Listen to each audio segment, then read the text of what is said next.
And welcome back to Janky AF.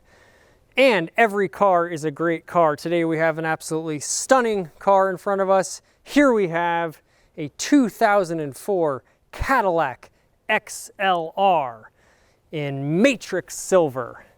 And this, to me, is the Corvette that went to college. Hey.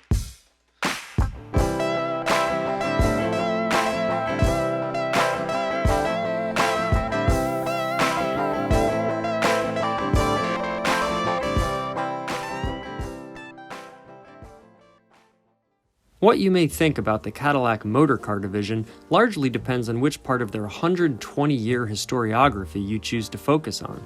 But allow me to give you the Cliff Notes version and see if we can't find the linear thread of consistency weaving together the essential fabric of this illustrious brand. Named after some French guy whose full name I won't even attempt to pronounce, the Cadillac Automobile Company is actually older than General Motors and was born out of a dispute between Henry Ford and his investors in the original Henry Ford Company, a rich irony to countless pickup truck owners who adorned their back windows with stickers of a boy named Calvin micturating upon the insignia of their rivals. After 7 years of private ownership under the direction of creator Henry M. Leland, who in another twist of irony also formed the Lincoln Motor Company, Cadillac was sold to General Motors, from which time it has sat at the top of the totem pole as GM's premier luxury division. This distinction is not without cause, as Cadillac has pioneered many automotive advancements, everything from self-starting ignition systems, interchangeable parts, mass-produced V8 engines, to steel roofs, designer-styled bodywork, and shatter-resistant glass. Even the XLR, and its Corvette-based foray into the performance world for Cadillac, has deep origins. The man behind the Corvette, Harley Earl, was doing work for Cadillac as far back as 1926, and in 1953, a full 5 decades before this car hit the market, showed off the Cadillac Le Mans, a 2-seater performance coupe, coinciding of course with the debut of none other than the Chevrolet Corvette. Incidentally, when one Googles Cadillac Le Mans today, dozens of stories pop up showing this, the Cadillac GTP, as Cadillac announces its return to the famed endurance race. I would be remiss if I didn't point out that Le Mans, of course, takes place in the country of France, bringing this whole thing wonderfully full circle, which is what a racetrack is, I might add, back to some French guy whose colonialist forays somehow gave way to a car company who at one time was known as the standard of the world. A couple of quick notes. In my incoherent enthusiasm to drive this car, I incorrectly state an embarrassingly high amount of times that the XLR is based off of the C5 Corvette, which is of course not true, because as a huge fan of that car, I know that it ran from 1997 until 2004, and that the XLR, running from 2004 to 2009, is of course based off of the C6 platform. But don't worry, I've corrected this with some very janky audio dubbing. I also mentioned that the North Star V8 had head gasket issues, which is true, but to be more precise they suffered from head bolt issues, which you more mechanically minded folks can explain to me the difference of. But all that being said, the main thing is that the Cadillac XLR is a great car. So let's go friggin' drive it, shall we? And welcome back to Janky AF. And every car is a great car, and today we have a certified great car, no doubt about it. We have a 2004 Cadillac XLR. I have so much to say about this review. It'll probably be a longer one, so strap in and here we go. First things first, thank you so much to Cousin Scott for allowing me to drive this kinetic artwork, as Jay Leno would say. Scott has had some very fine automobiles in his career. He's always lusted after an XLR. And now the dream has become a reality, and we are the beneficiary of that. So, some very basic details. Hopefully we've given you a slight intro to this vehicle. 2004 to 2009, and it was based off of the Corvette chassis, which you probably maybe knew if you're watching this. If not, it was based off the Corvette C6 chassis, with some notable exceptions. Most noteworthy, the two most noteworthy of those were the engine and the suspension. It does have a magnetic suspension, and it has, of course, instead of the LS1, or not LS1. Yes. Whatever LS motor was in the C6 Corvette. LS1, LS6. It has the North Star V8. Now, the North Star V8 does not have a good reputation. I think, what are the two main issues with it? The North Star has head gasket issues, as well as oil pan? Oil leaks. Yep. And when it leaks, it really leaks because it's 8 quarts of oil that go in this 4.6 liter V8. But I actually have to say that I like that it has a different engine in particular than the Corvette, because it really makes the car stand on its own. I'm probably going to say in my intro, which I haven't shot yet, but you'll already know at this point, that this was like the Corvette that went to college. You like that? That's good. It's very cheesy, but I like it. That's what I'm sticking with. So we'll find out if that's right. But anyways, it's more of a grand tour. Now, obviously, you could buy a Corvette C6 with an automatic transmission, and a lot of people did because I window shop those all the time. However, this was only made with an automatic. Do you know how many speeds it is? 5. It's a 5-speed automatic, and it does have, like the Corvette C6, a beautiful heads-up display, which is amazing, and one of the numerous pieces of technology that date this car a little bit. I don't mean that in a bad way, because a heads-up display is very, very cool, even in 2004. I've been instructed not to touch any of these buttons under any circumstances because this car is dialed in, and we'll get into more of the ownership qualities of this vehicle. But the first thing I have to do is talk about the styling, which will probably be the bulk of this review, because this, to me, is one of the best looking cars ever. I think it's actually held up really well. It's aged really well, and I think that is proven by the fact that this has become something of a hot car. I'm going to give it a little bit of steam right now just to see what we're working with.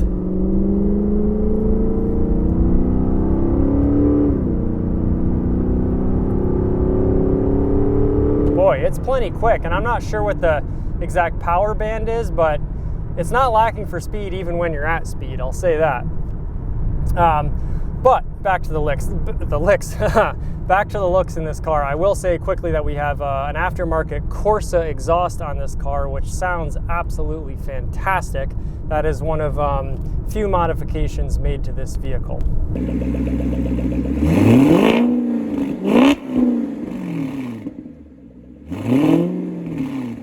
So starting right off with the interior, we have a Bulgari designed instrument cluster, and I actually love the gauges on this cluster. You have these beautiful little silver dials with white faces on them, and the speedometer and tachometer are very nice, but even when you go into your fuel and amperage and oil pressure gauges, things like that, you have the same tiny little needles, a wonderful attention to detail. Even your gas gauge, it's like it's like the waxing gibbous of a moon, where it gets fuller and less full in these little circles that are very beautiful. Just really, really nice details, especially for a GM product. Now, I do have a GM product of my own. I have a 1995 Buick LeSabre. I'm an equal opportunity car enthusiast. However, in my fairly objective perspective, GM, especially in the 80s and 90s, had some of the worst interiors of all time. They were known for like big clunky buttons, very bulbous, and not great interiors. So the test was, could Cadillac, in a very expensive car, this car was $76,000 when new in 2004, and maybe we can put the inflation exchange rate up for you and what that would be in today's dollars, could they do a really high-class interior that would match the exterior of this car? And I think they actually did quite a wonderful job. Now, your infotainment screen is a bit dated. Oh, it's got...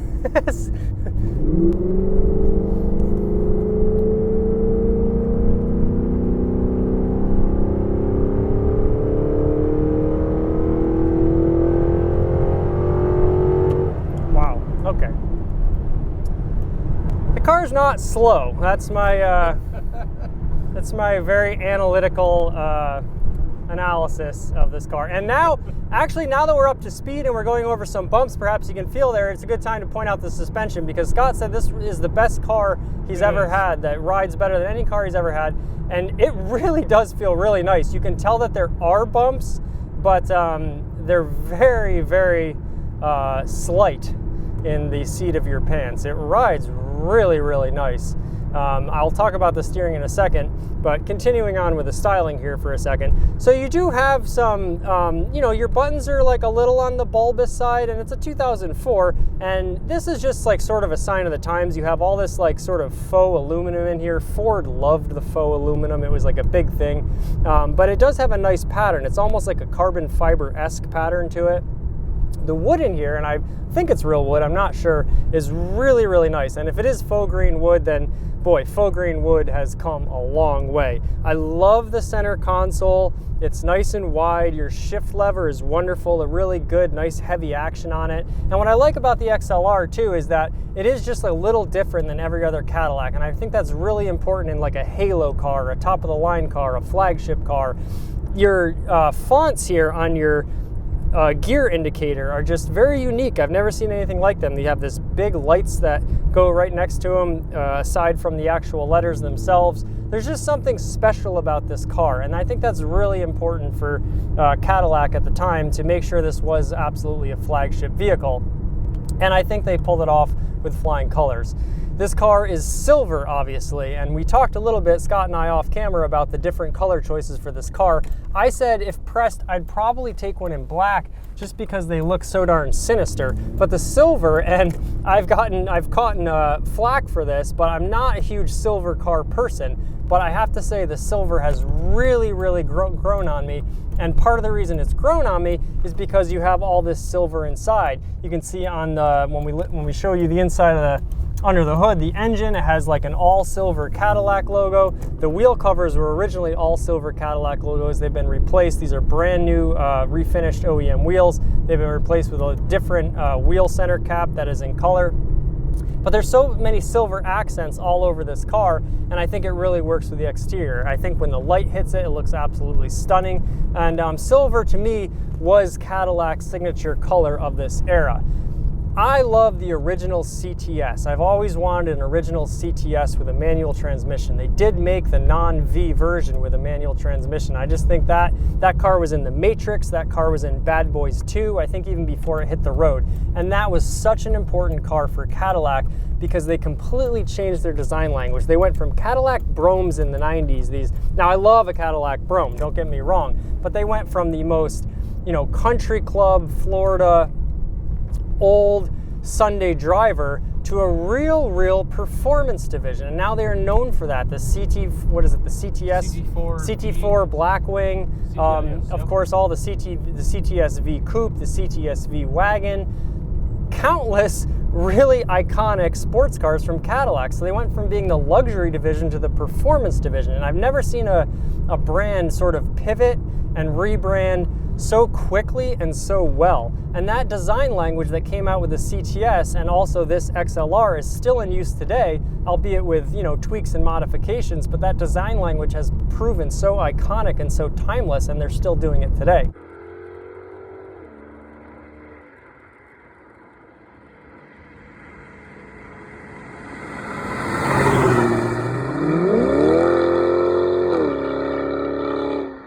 So, the exterior styling, first of all, you just get this enormous, long profile. You have these beautiful lines everywhere.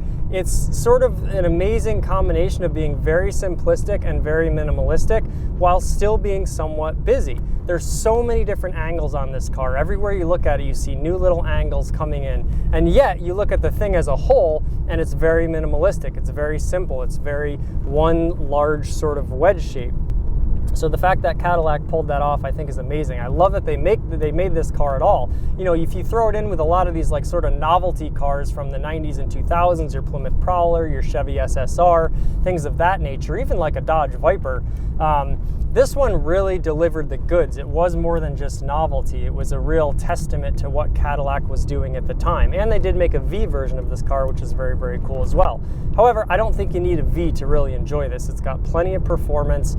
And the looks on the standard car are almost not more impressive, but I think it just stands alone as its own thing. You don't need the wire mesh grille. I almost like the standard guys a little bit better because it's just a perfect GT cruiser. This is a great GT car. You could soak up miles in this thing. I think it said we were getting something like 18 miles a gallon.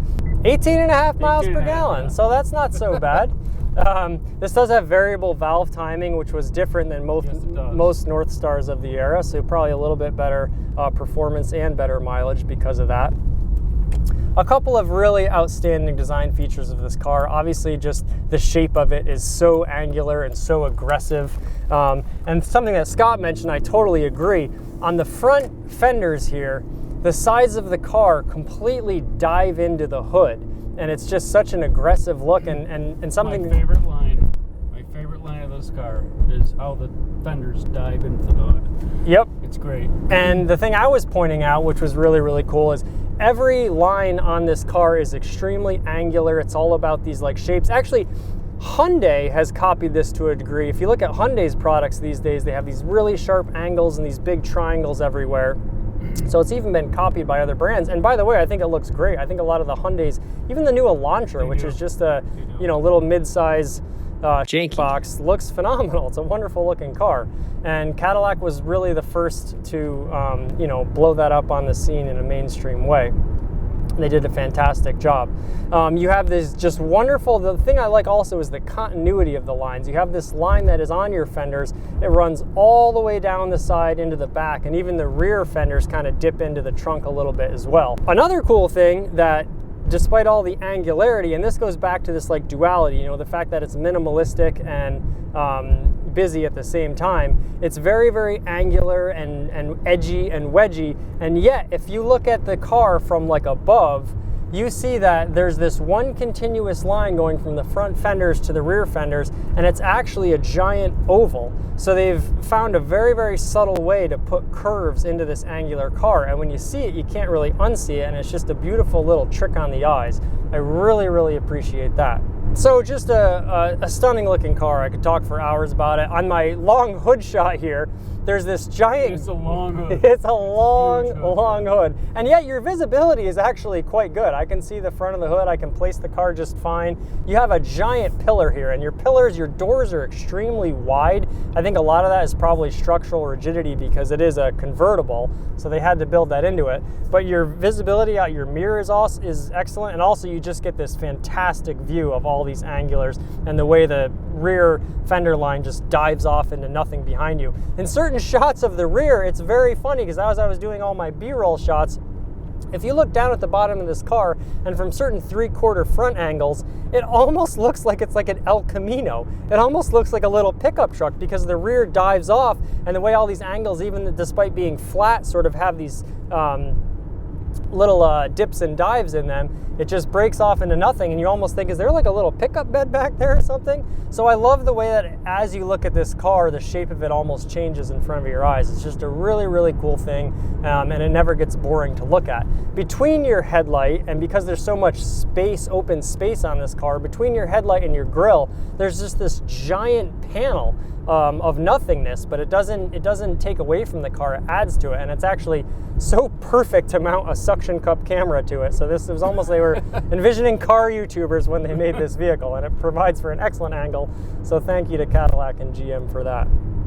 Going over some more bumps here, it just soaks them up, and instead of buying a Corvette automatic transmission, you get this Cadillac XLR.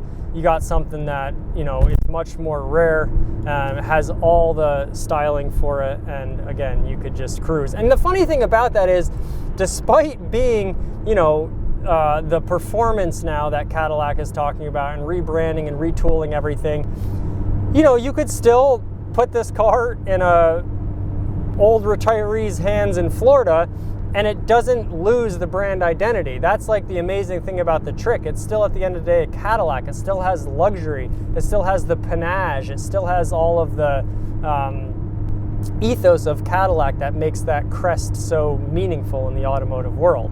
So I think that's really just fantastic as well. This concludes part 1 of this episode.